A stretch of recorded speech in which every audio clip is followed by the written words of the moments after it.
Level. Now let's dive into our next topic, which is the levels in BSL. So what is level? Levels in BSL correspond to the level of difficulty of the lessons. There are 5 levels in total in BSL. Level 01, Level 02, Level 03, Level 04, and Level 06. Each level is increasingly difficult to master. Level 1 is a basic introduction to BSL, while after going through Level 2, you'll be capable of conversing in BSL with anyone in an informal manner. The fluency depends on you. The more you practice, the more fluent you'll become. Level 3 will award you a certificate. It's a qualification. If you can earn this certificate, you'll be able to work as a communications support worker.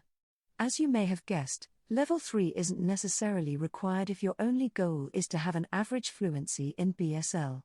However, if you want to get a job where the primary skill that is expected from you is BSL fluency, then Level 3 certification is a must. If you're looking to become an interpreter, you can jump straight to Level 6 from Level 3. However, it's evident that there is a chance that you'll struggle to master the language. The reason behind this will be the gap that Level 4 BSL will help you fill up. After Level 6, you can work as a full-fledged BSL interpreter or even a sign language teacher if you have the necessary teaching qualifications.